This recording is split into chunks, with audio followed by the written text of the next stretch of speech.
What do teachers generally think of young boys? And based on the research that you've kind of done, how does that affect the boys themselves? Yeah, so teachers, they tend to, if you look at the research into the beliefs that teachers have about boys, they tend to believe that boys are naturally disruptive, that boys struggle with reading, that boys don't like to talk about their feelings, that boys have messy handwriting, that boys aren't as academically able. And obviously all of this becomes a self-fulfilling prophecy. Because if a teacher's in the classroom talking to the boys as if he or she thinks they can't do as well as the girls in the classroom, well, naturally the boys will start to believe that themselves. Another really interesting area and that has kind of real life impact is the marking and the grading bias. So if a teacher gets the same piece of work, okay, exactly the same piece of work, the teacher with the boy's name on the front will mark it lower than had they got exactly the same essay, albeit with a girl's name on the front.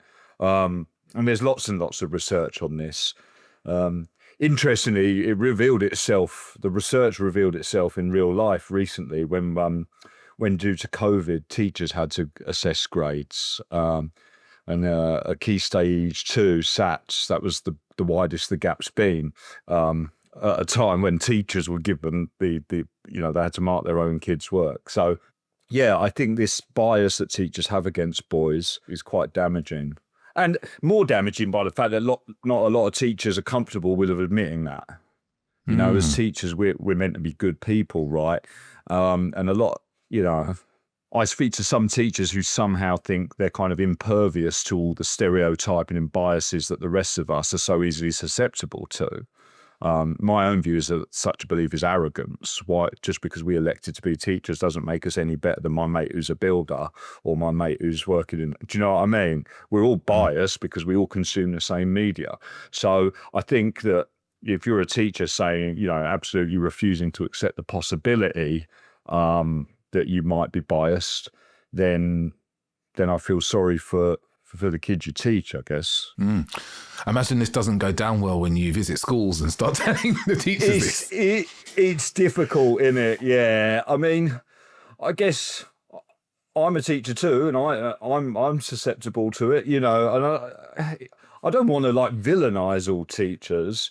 It's not also, by the way, it's not always also just boys. It's also black students, students in receipt of the pupil premium fund, so free school meals kids, and teachers with English as an additional language. So it's not boys exclusively who are the victims of unconscious teacher bias, but certainly boys make up a large proportion. 51% of the student body. So I don't know. I think I always say I'm a bit like Marmite. I think sometimes teachers quite like to hear it. There are often teachers in the room sitting there, and when I'm going on about this, they're looking at their colleagues and they go, yeah, he's a biased bastard, and now he's been called out on it. But of course, there are also, it's not nice to be told, is it, that potentially you are discriminating against someone unconsciously. Yeah.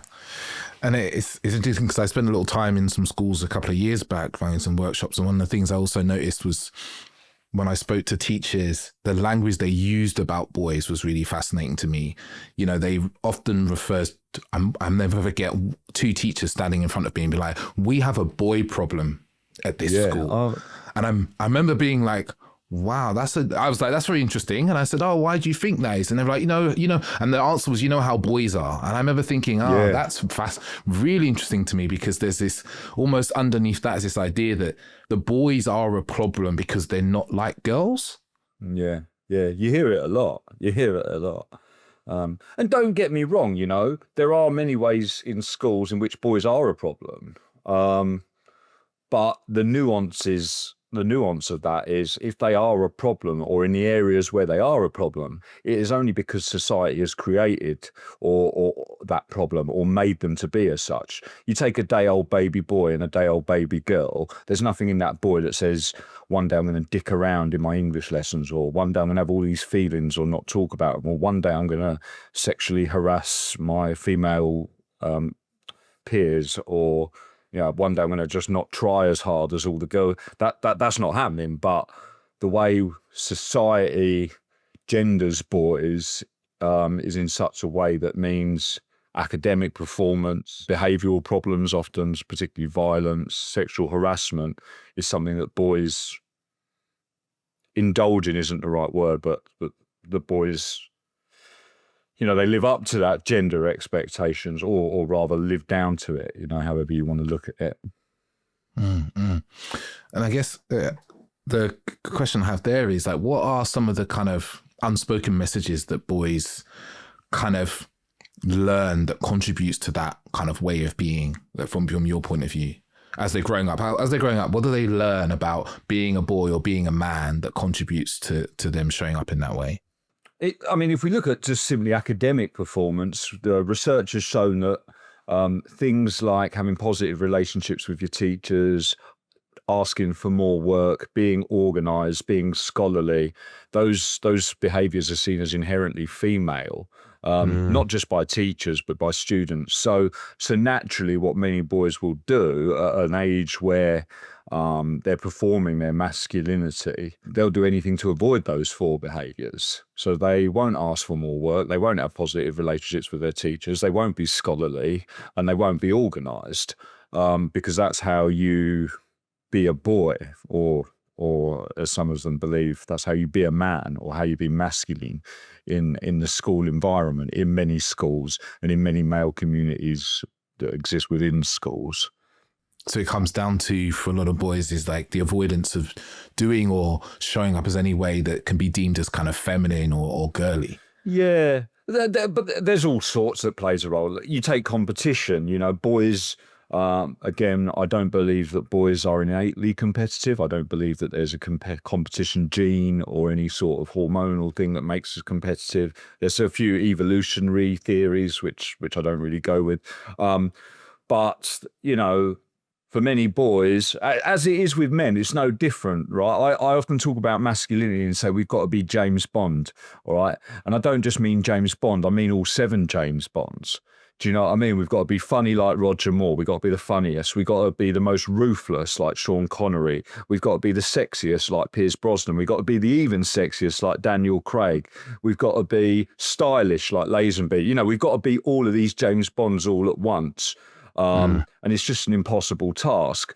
And that's the same for many boys. They've got to be the best at football, the most attractive, the smartest, the funniest, the naughtiest. Even when they have to be the smartest, they also have to do so in a way that looks like they've not put in any effort in. Boys are, competing with each other all the time. And again, research has shown that boys are far more likely to back out of a competition if they sense that it's a competition they won't win.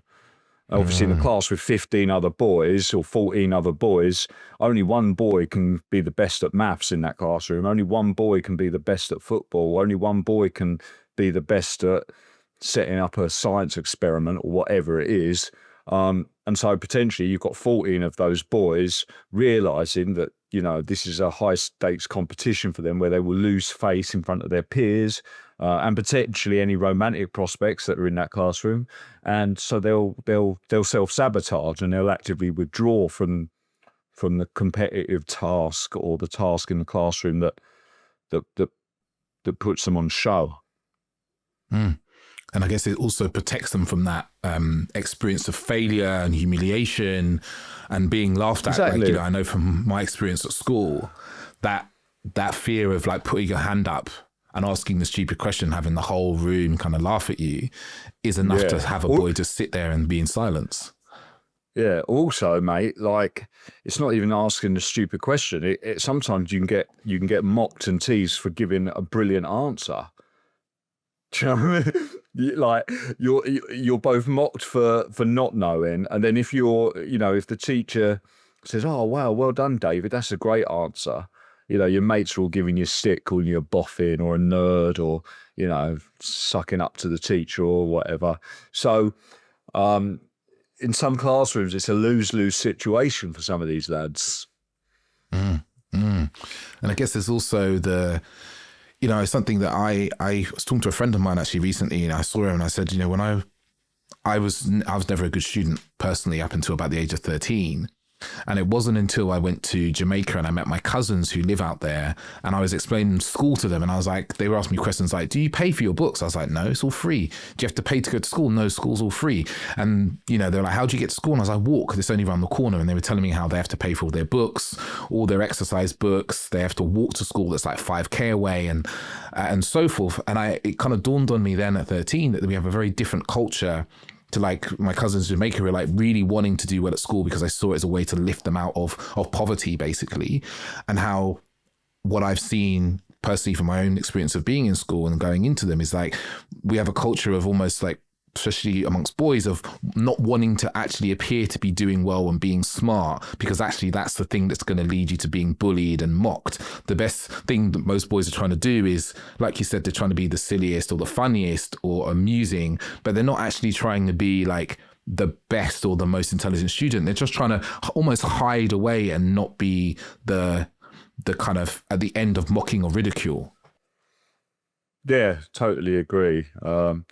And of course, not all boys, but yeah, for lots of boys, certainly in this country, they're far more interested in, like appearing cool, and being cool means being academically underperforming or being disruptive, So yeah, it's a strange thing. I wish kids could do their GCSEs at 26. I think you get to 15, 16.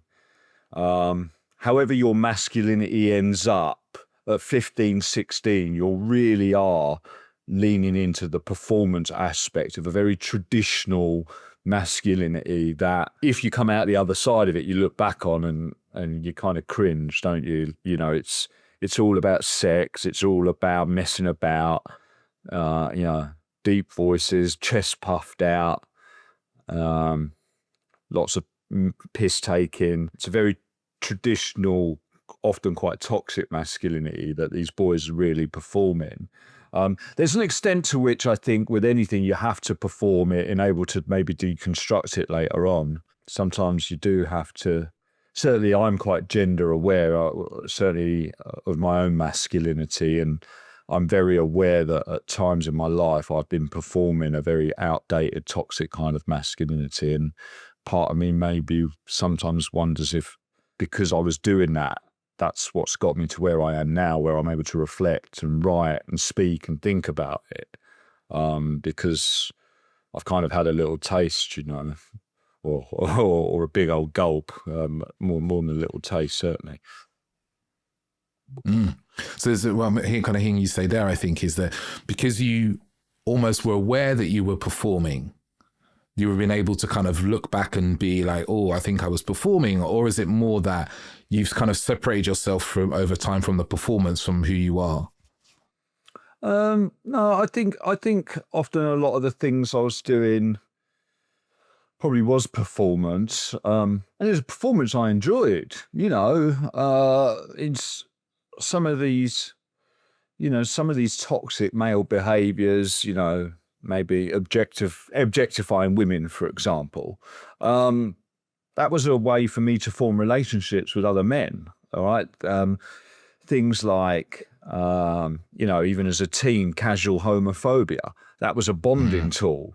Violence, or at least the threat of violence, or posing as somebody who could perhaps one day threaten violence or be physically intimidating. It was all performance, and it was all something that we used, and still many boys and men do, to form connections with other men, I think. And obviously that's really problematic.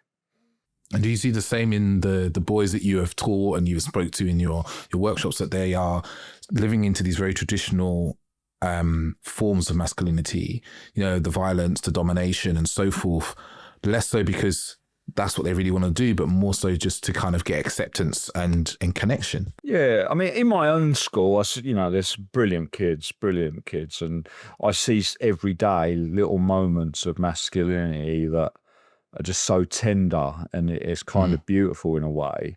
But certainly, I spend a lot of my time talking to teachers and this going around the country, and of course, yeah, I do see lads performing masculinity. I do see.